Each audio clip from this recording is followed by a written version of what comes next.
Olá, fãs de esportes, muito boa noite, 18h03, está começando mais uma edição do Sport Center e claro, vamos fazer o pós-jogo da partida do Flamengo contra o Corinthians no Maracanã. E que partida do Corinthians e que partida do Flamengo. A gente pode colocar um wiki e aí vocês vão tirar as suas conclusões daqui a pouquinho. Estou ao lado do Fábio Luciano, do Pascoal, o Zinho também está conosco e tem coisa pra gente comentar aqui. Parte positiva pro Flamengo e muito trabalho que o Dorival vai ter com esse time do Corinthians. O Dorival que ainda não assinou, tá? Assina amanhã e será o novo treinador do Corinthians, mas estava no Maracanã e viu o que viu, uma sapecada 4-0 do Flamengo em cima do Corinthians. Vamos para os gols e aí eu já vou dando boa noite aqui para os nossos companheiros dessa tarde, meus e de vocês, fãs de esportes. Fala, Fábio, tudo bem? Marcela, boa noite a você, Pascoalzinho, boa noitezinho a todos que nos assistem. É isso, Marcela, é o jogo de um time só, né? Um jogo gigantesco, né? Que mobiliza nações, como a gente fala. Dois times de camisas poderosas, mas que só um, o Flamengo acabou fazendo um jogo quase que perfeito, né? Se não perfeito, um time com muita intensidade, um time com muita genialidade, né? Principalmente nos pés do Arrascaeta, um time que marcou o Corinthians sob pressão, principalmente no início do jogo. E, enfim, o torcedor do Flamengo sai bem feliz do Maracanã cheio, e o Corinthians numa atuação muito abaixo do que se era esperada, para um tamanho, né, de partida como esse. Um time que não soube marcar o Flamengo, que não soube ter a intensidade que o jogo pedia. E o placar, assim, é um placar elástico, um placar poderoso, mas que fez jus aí ao que foi apresentado dentro dos 90 minutos. É isso que eu ia falar. É um placar elástico, mas realmente o placar que o Flamengo mereceu. E olha que o Hugo ainda fez boas defesas nessa partida. Bolas na trave.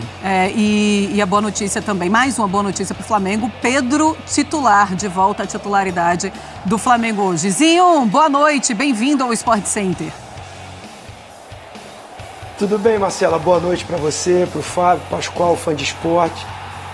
É um prazer estar com vocês, é claro, Sport Center.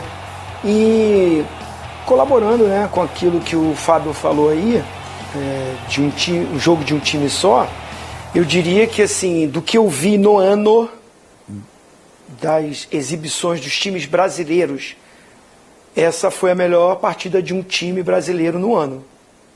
Jogo, né? De qualidade, de postura, de equilíbrio, de domínio, de se impor, né, de usar o fator campo, sua torcida, ir para cima. Fez 1, fez 2, fez 3, fez 4 e poderia ter sido 6. Se o Flamengo, né, as chances que foram criadas, ver que Pedro saiu na cara do gol, Pedro ia fazer um gol, ele podia até ter rolado pro Gerson, né? Mas aí o cara dá uma caneta, dá um drible, é centroavante, está voltando depois de 7 meses. Ia fazer um gol para ter placa para ele, né? Então, assim, foi a exibição do Flamengo, para mim, a melhor do ano. Volto a repetir isso. Merecidamente vence, assume a liderança momentaneamente do Campeonato Brasileiro. E um Flamengo que vinha aí de alguns resultados de empate, né?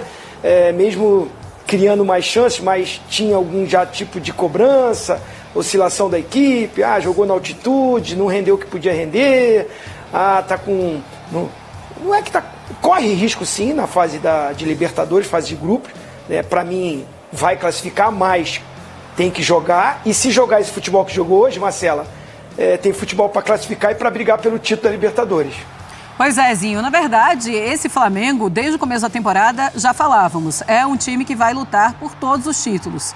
É um super Flamengo, mas ele vem amadurecendo a cada partida, Pascoal. É impressionante como esse Flamengo consegue mostrar um melhor futebol a cada jogo. E hoje concordo demais com o Zinho, melhor jogo do Flamengo no ano.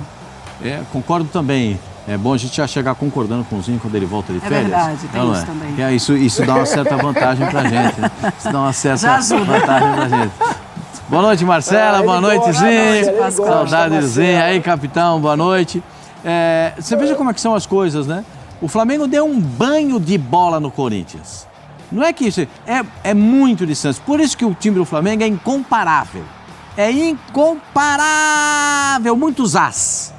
Porque não tem como competir com o Flamengo. O Flamengo jogando o que pode jogar, não tem competição. Não tem como.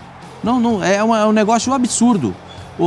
4-0, como diria no interior, forante o baile e ainda exagerando na categoria. Gente, o que o Arrascaeta jogou... Quando eu falo para vocês que o Pedro faz falta, não é que faz falta pro Flamengo, o Pedro faz falta para a seleção brasileira.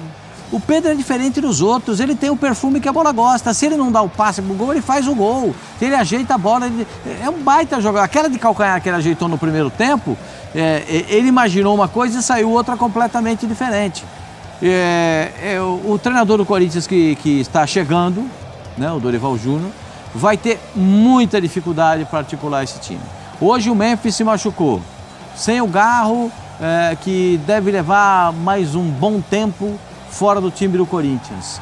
Não sei qual é a gravidade da contusão do Memphis, mas pode ser uma pancada, pode ser uma contusão mais séria, a gente não sabe. O time do Corinthians hoje parecia o casado contra o solteiro, um catado de um lado e um time profissional do outro.